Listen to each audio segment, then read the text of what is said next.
Guys, we're trying something new in today's video. Before we get into it, we're making these a little bit longer and going into more detail. So if you like it, drop a comment down below. Let us know. If you don't like it and want it shorter, let us know as well. And so with that, what is it about cars that get people's hearts racing, wallets draining, and entire weekends disappearing in a garage? Well, if you're an enthusiast, you know exactly what I'm talking about. Whether you're into American muscle, JDM legends, vintage classics, European sports cars, exotics, whatever it is, there's a certain magic in those four wheels that captures our hearts and, let's be real, our sanity and our entire bank account. You've seen it at every car meet. Folks from all walks of life who might never socialize otherwise, suddenly bonding over engine swaps, ride height, turbo spool, questionable modifications, whatever it is they do to their cars. Try explaining to a non-car person why you spent your entire paycheck on new suspension. The glazed look in their eyes says it all. They have no clue how critical a half-inch difference in ride height can be, or why you absolutely needed that exhaust to free up horsepower, right? Not to annoy your neighbors. Then there's the emotional part. Maybe your dad had a '69 Camaro, or your mom worked for Nissan and helped launch the Z in America. Love you, Mom. Hey, Mom, I love you. Cars are not just metal cages on rubber. They're like mechanical diaries that store our memories and our aspirations. They become a part of our identity. Psychologically speaking, the love of cars is a tangled web of personal expression, social bonding, the thrill of speed, the joy of mechanical tinkering, and good old-fashioned brand worship. Of course, we're Americans after all. Some folks might think it's all about showing off how loud your exhaust is, or how well your wheels fit, or how cool your paint job is. But there's way more going on than that. Why do car enthusiasts drop thousands of dollars just for a slight improvement in performance or aesthetics? Why do we name our cars like they're our pets or significant others? And why are we so protective of them that we freak out if someone so much as leans against the fender? Well, we could blame it on adrenaline. Who doesn't like feeling that surge when you stomp the gas pedal and break the rear tires loose? We could also point to the satisfaction of working with our hands and seeing a project come to life. Or we might talk about social identity theory, where belonging to a group, like your local car club or going to your Cars and Coffee and seeing the boys, gives you a sense of pride and connection. Even the brand logos on your wheels or your steering wheel or your exhaust or whatever it might be can be a source of social signaling. Whether you're repping Work, SSR, Volk, Weld, Rohana, you are declaring your taste, your automotive values, and the size of your piggy bank or your credit card debt or your Affirm balance. In today's video, we are taking a look at the layers of psychology behind car enthusiasm, how it ties into our sense of self, how it forms communities that are practically like extended families, and why we all keep telling ourselves it's the last mod, I swear, only to plan the next one literally 5 minutes later. If you are looking for that next mod to continue your automotive therapy, you know we got you covered at threepiece.us. Wheels, tires, exhaust, suspension, performance, all that. But first, let's talk about why. What's going on behind our obsession? Is it dopamine? Is it identity? Is it plain fun? Well, spoiler alert here, it's all the above, but in unique ways that differ from one car nut to the next. Let's crack this open, chat with our hypothetical shrink, and figure out why exactly we cannot resist the siren song of the automotive world. We're breaking this down into sections here. First one is the sense of identity and expression. A car is basically your personal billboard on the road. You choose the color, you choose the wheels, you choose the stance, the exhaust note, heck, you even choose the make and the model, and even those questionable stickers that make your parents raise an eyebrow. It's an extension of your personality. Now, psychologists often talk about extended self, meaning that the objects that we own and that we modify can shape and reflect who we are. For car people, this extended self is strapped to an engine and gliding down the highway. For watch guys, it's what's on your wrist. For video game guys, it's what your character looks like. So let's think about the first car that you truly loved. Maybe it was an early 2000s Honda Civic that you saved up working at McDonald's for during high school. You customize it, questionably though, with a loud muffler, tinted windows, and some neon underglow underneath if you were feeling fast and furious at the time. That car became your calling card. You backed it into your spot at your job and at your school every single day and beamed with pride when someone said, "Hey, that's a nice car." It might have been slow, it might have sucked, it might have been 3 different colors, but it was yours. In the same way that people tweak their fashion to show identity, we do it with cars. from a custom turbo kit to a simple window sticker and everything in between. Now, researching consumer psychology indicates that we buy and we modify things that we can show off to others. It's a concept called conspicuous consumption. And while that phrase might sound negative, it's not always about bragging rights. It can also be a social signifier, a way to connect with people who share your interests and values. Now, if you're rolling on a set of Workmeister wheels, you might catch the attention of the next car guy who's like, hey, I was thinking about picking up a set of those. They're pretty cool. How do you like them? The next time you pull up to the gas station, right? So right there, social connection as a result of your consumption. Now, colors can also say a lot. A bright red car, bright yellow car might signal passion, confidence, while matte black suggests a stealthy, aggressive persona.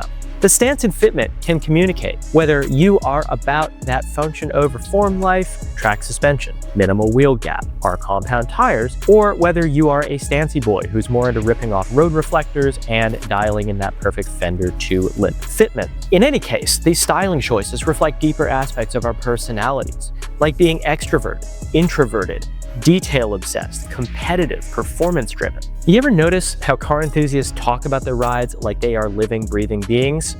She's been acting up lately. You ever hear that one? Or, he's a beast on track. Well, this anthropomorphizing, big word, forms an emotional bond. From a psychological standpoint, we bond with cars because they are vehicles, no pun intended, for self-expression and memory-making. Each scratch, ding, or dent might come with a story, be it negative or positive, like that time you pulled into the Starbucks drive-thru at a questionable angle and your wheels now have some nasty rash and need to be replaced with something like these.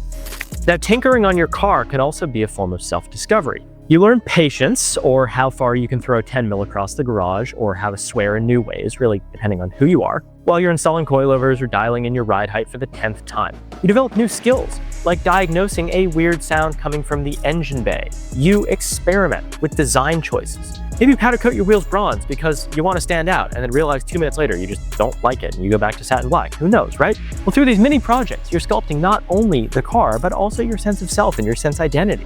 In short, personal identity is a massive factor in the car enthusiast world. We're not just picking a way to get from point A to point B. We are literally designing a rolling reflection of who we are or who we want to be. And that sense of identity is only magnified when you realize that you're part of a bigger collective of people.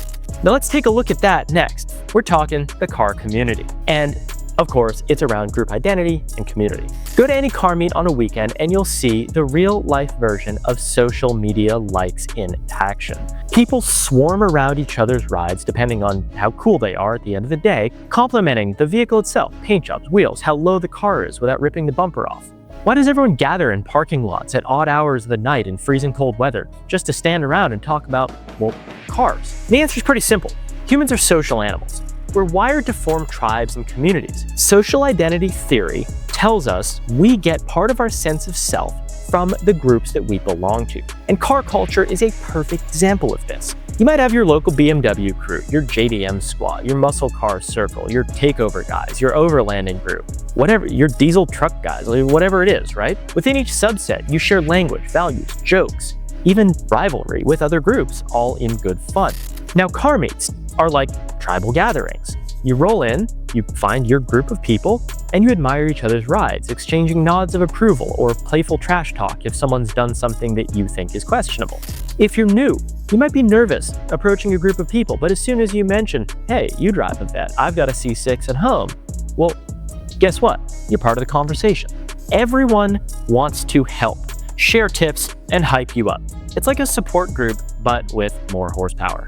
Now, have you ever met someone at a car meet and an hour later you've swapped phone numbers, Instagram usernames, and you are planning a track day for 3 weeks from now?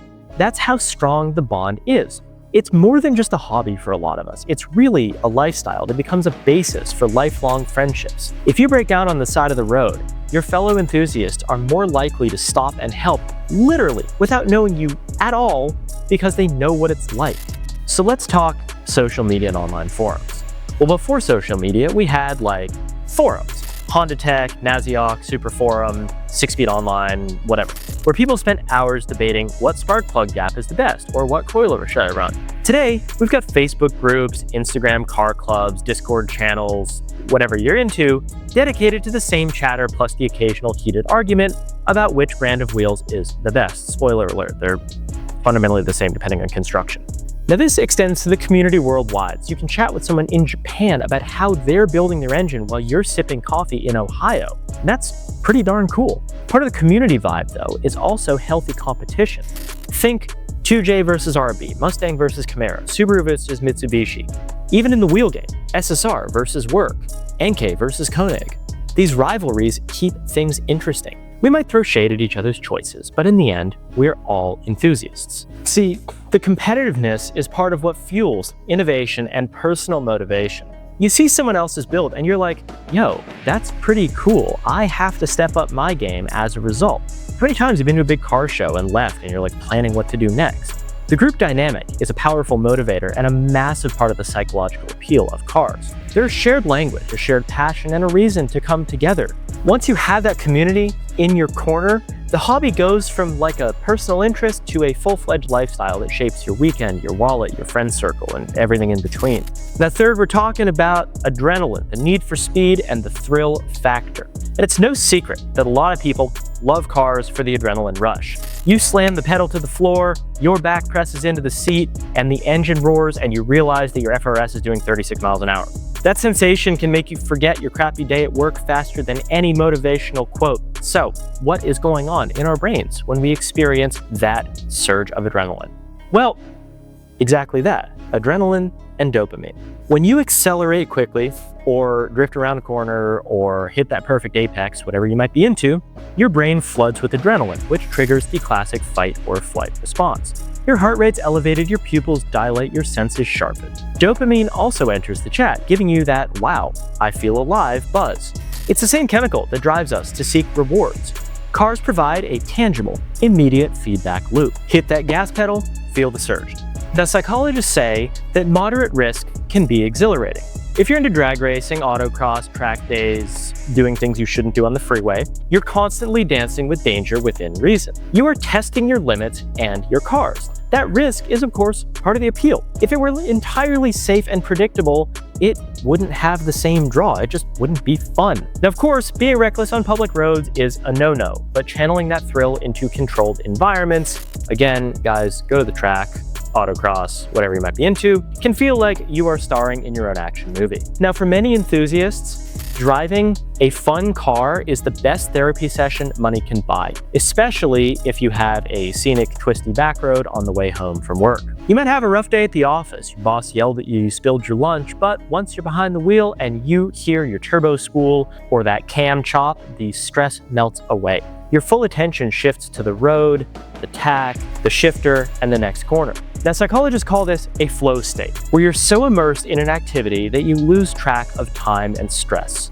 Of course, part of our obsession with speed and power is fueled by movies, TV shows, and video games. What got you into cars? I think a lot of us could say Fast and Furious, Need for Speed, seeing Formula One races. Whatever it might be, these media portrayals glamorize speed, drifting, drag racing, car chases. They plant the seed that driving fast is cool and rebellious, even if the reality is more about precision and practice and not getting state refed. Now, once you catch the speed bug, you might find yourself chasing performance gains. It starts simple. Oh, I'll just get an intake or an exhaust. I'll tune it and take advantage of that. Well, you know, I've made enough power, maybe time for a bigger turbo. And then all of a sudden you are swapping a 2JZ into your S13. The process of making your car faster becomes addictive because each improvement yields a noticeable difference in how the car feels and performs. That ties into the same reward-seeking feedback loop. Go faster, feel better, rinse, repeat. The pursuit of speed is deeply ingrained in the car hobby's DNA.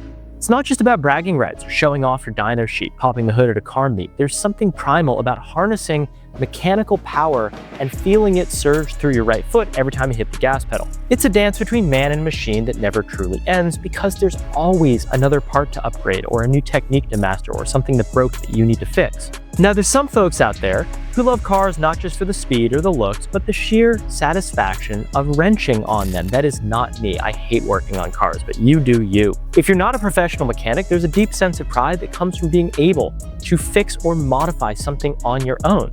Now, psychologists describe mastery experiences as highly rewarding. When you tear apart your engine to install a new camshaft, or drop your transmission to replace a clutch, you are engaging in a problem-solving process. Each bolt you remove, each gasket you replace, is a mini challenge that requires both focus, learning, and application of knowledge. Accomplishing this leads to a surge in self-efficacy, the belief in your own abilities. Now, spending hours in a garage covered in grease, oil, and questionable fluids, cursing at stubborn bolts might not sound like relaxation to some. But for enthusiasts that are into this, it can be meditative. You turn on some music or a podcast, your favorite TV show, get your tools in order, and zone out from the rest of this world. The repetitive nature of certain tasks, like bleeding brakes or sanding a body panel, lets your mind wander and lets your stress levels drop. Sure, you might lose your cool with what you are actually doing. You snap a bolt, something like that, but the overall process of working on your car is therapeutic for many. Now, cars are complex systems, and getting them to run perfectly, or to run at all, often involves diagnosing weird noises, checking vacuum leaks, hunting down electrical gremlins. This fosters technical skills that you can't really learn from a manual or a textbook alone. And every time you solve a problem, like figuring out why your engine misfires at exactly 3,000 RPM downhill on a Tuesday, you get that sweet rush of accomplishment. It's a real-world puzzle where the prize is a smoother or faster or more reliable ride. The customization of parts is another aspect of mastery, and that's learning how different components function together harmoniously. Choosing the right turbo size for your engine, matching fuel injectors to the fuel system you're building, picking the correct coilovers for your driving style. These decisions require research and understanding. And as you upgrade more parts, you start to see your car as a harmonious ecosystem where every piece affects the other. That knowledge, of course, is addictive. You're always looking for the next mod that could improve performance or style and play off of what you've already done. Each success story you have motivates you to keep going further. Now let's talk pride. When you've spent an entire weekend installing a set of lowering springs or a big brake kit, I hope you didn't spend a weekend on lowering springs. You can't help but beam with pride when you roll up to your next meet. It's like bringing your homemade casserole to a potluck, except the casserole can do 0 to 60 in 3 seconds. People respect that DIY spirit. You hear built not bought a lot, right? You could pay a shop to do everything, but many enthusiasts find greater satisfaction in turning the wrenches themselves, even if it takes longer or results in a few frustrations or you wind up having to take your car to the shop anyway. Mastery is a cornerstone of the car addiction. The more you learn and the more projects you tackle successfully or unsuccessfully, the deeper you fall down the rabbit hole. See, it's not just about your car being cool, right? It's about the journey along the way, the lessons, and the feeling that you can handle mechanical challenges with your own 2 hands. So let's talk about the elephant in the room. This one's really kind of been propagated by social media. That's brand status. Whether we want to admit it or not, many of us do care about how others perceive our car, whether it's on the internet or at a meet. That's why certain badges, think M, AMG, Type R, Nismo, TRD, Performante, etc., etc., etc., etc., carry weight. In the wheel game, brand loyalty is huge. You ever heard I would never run reps and people that swear by BBS, TEs, SSR work, NK, etc., etc.? So what's the psychological angle here? Why do people do this? If you pull up to a meet in a Lambo or a Ferrari, it says something about you. Your financial standing, your taste, your interest in technology, maybe your midlife crisis and receding hairline. Just kidding, sort of.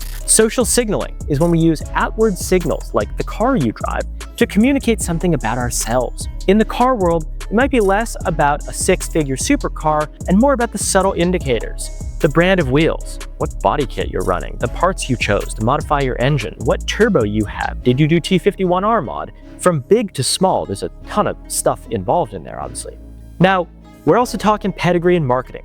Volk Racing, as an example, is universally revered for being lightweight and forged in motorsport settings. Work Wheels is respected for its Japanese legacy. Rohana, known for their concave design, street-friendly, high-quality approach. Flying any of these flags on your car is a way to show your group who you are aligned with. It's like wearing a band tee to a concert. You're telling everyone, yo, this band up here, I blank with them. This is my vibe, right? If you've been eyeing a set of wheels, by the way, whether it's Work Volk SSR, Rohana, Weld, Forge Star, whatever you're looking for, you can find them on our website. Click the link down below. We make these videos so that we can help you out with learning more about cars and so we can sell you some wheels, right? We're a wheel company at the end of the day, I think. Now, cars are a form of art, and wheel design is a big form of their artistry, of course. Some people drool over multi-spoke mesh designs, think the BBS LM, while others love thick, chunky 5-spoke wheels that show off your big brake calipers, think like a work equipped. The shape, the finish, the lip, the concavity. All these aesthetic choices can be as personal as picking a tattoo. Psychologically, we gain satisfaction from owning and showing off something that aligns with our aesthetic values. When someone compliments your wheel setup, it's like a pat on the back, saying, yo, bro, you did a good job. You picked a good setup. Now let's talk FOMO. Don't underestimate the power of FOMO. If you see your car buddies rocking certain wheels, you might feel left out. Car communities are notorious for groupthink when it comes to brand choices. Everyone's got the same wheel fitment, same brand of coilovers, heck, even wheel choice, and suddenly you feel pressured to join the crowd. It's not always a bad thing. Sometimes it means you are buying a proven, reliable product. But psychologically, it's part of the reason that certain brands develop cult followings. Why do people pay $10,000 for brand A and $5,000 for brand B despite them being made the exact same way? Well, spending more on premium parts can create a sense of pride in belonging to an elite tier of enthusiasts. There's a concept in psychology where the more you pay for something, the more you value it, sometimes beyond its actual functional difference. That, of course, can lead to brand loyalty, where you keep buying from the same manufacturer. And I don't care what manufacturer you buy from, as long as you buy them from us, right? You've already invested so much in them, not just financially, but emotionally, talking about how great they are on social media, hyping your boys up on them. Well, for some enthusiasts as well, brand loyalty or admiration is rooted in aspiration. Maybe you saw a set of high-end forged wheels when you first got into cars in your dream build in a magazine when you were a kid. Now that you got a steady job, you can finally afford them. It becomes a milestone of personal achievement. And every time you look at your car, it's not just, hey, those wheels are cool. You remember little 14-year-old you flipping through import tuner and the journey it took to get there. Status, aesthetics, and brand loyalty are woven into the fabric of the car scene. Well, some people might say, I don't care about brand names, I build my car for myself. The reality is that these logos and these reputations influence our decisions whether we like it and consciously acknowledge it or not. It's human nature to gravitate towards symbols of quality, performance, style, or aesthetics that resonate with our personal identity. Why do you guys think the shoe market is like $1 billion market, right? Now, let's talk nostalgia. Cars are more than just a hunk of steel that gets you from point A to point B. They're a time machine that holds our memories. You might still remember the smell of your grandpa's old truck, the sense of freedom you felt the first time you hit the highway alone as a newly licensed driver, watch out everyone else on the road. Emotional ties run deep. You got childhood memories and family bonds. Now, some of us grew up in families where weekends meant tinkering on a project car or going to the drag strip. That bonding experience fosters a lifelong attachment to cars. See, it's not just about the car at that point. It's about the memories of learning how to gap spark plugs with your dad or holding the flashlight and getting yelled at. Those nostalgic ties become a core part of who we are. Whenever we see or hear that same car model that we grew up with, we're transported back to simpler times. Look, my mom had a 240Z when I was a kid. Now I waste my entire life on Nissans. There you go. Your first car is special because it represents newfound freedom. Whether it was a beat-up hand-me-down or a shiny gift from a generous family member, it doesn't matter. It gave you independence. This was the first time you could leave the house on your own. You might have gone on your first date in that car, taken your first road trip, gone to prom, or even lived out of it for a while in your rebellious youth. Each scratch and stain has a story, so it's tough to let it go even when the car starts falling apart. And how many of you have not considered buying your first car again even though it objectively sucked? Now, car culture always romanticizes eras gone by. Classic muscle cars, 90s JDM, vintage European roadsters, they all carry a certain mystique. Psychologically, we might crave the sense of nostalgia that they bring. We see them as symbols of a golden age when life was simpler, even if it's just in our imagination. Restoring or collecting those classic cars becomes a way for us to preserve history and keep that past alive. So of course, there's an emotional investment as well. You ever poured countless hours and dollars into a project car only to refuse to sell it even when it's finished and you get an offer that is way higher than it should be? Well, that's emotional investment in action. You've gone through the ups and downs, from scouring junkyards for rare parts to celebrating the first time that the engine roared to life and you actually had oil pressure. The car becomes like a dear friend, and parting ways is almost unthinkable. This is why some folks have a garage full of half-finished projects. They simply can't bear to let them go. Now, enthusiasts often develop little rituals as well. Maybe you wash your car religiously every Saturday morning at the same car wash, weather permitting or not. Maybe you have a specific route that you need to drive when you need to clear your head. These traditions, they ground us. They provide stability and comfort in a world that is ever-changing and chaotic. Psychologists point out that rituals enhance our sense of control and reduce anxiety. Now, for car enthusiasts, these rituals might be as simple as meticulously polishing your wheels with the same polish the same way every single time, or taking an annual road trip to Soho or H2O. Nostalgia keeps the flame of car passion alive through generations, and each new wave of enthusiasts gets inspired by what happened before them. In turn, they create their own memories and iterations of that nostalgia to pass on. That cycle ensures the car hobby never really dies. It just evolves, picking up new fans along the way. So this was a long one, guys, and let's wrap it all up. This is the psychology of why we are all borderline unhealthily obsessed with cars. It's a cocktail of identity, community, adrenaline, mechanical mastery, brand loyalty, and deep emotional ties, shaken together by memories, media influences, and a sprinkle of that intangible car je ne sais quoi on top. We pour our time, money, and soul into these machines not because they're great, but because they become part of who we are. They bring us together into groups, they teach us new skills, they give us an adrenaline-fueled outlet. You might have met your best friends, your significant other, whoever, through cars, and they link us to our past in a way that few other hobbies can match. It doesn't matter if you're building a turbo Civic, restoring a vintage Porsche, lifting your diesel truck, supercharging your Mustang, stancing out your FRS, whatever it might be, there's an emotional payoff at the end that's tough to replicate elsewhere. Maybe it's the satisfaction of conquering a tough repair, or the thrill of doing a full throttle 900 wheel horsepower burnout, or the pride of rolling into a meet with a set of fresh new wheels that you bought from threepiece.us, right? That have your entire squad drooling. From a psychological standpoint, the car bug is a multi-layered phenomenon. See, it's not just transportation, right? It's a rolling reflection of you, your passions, your history, your ideology, your connection to a broader community.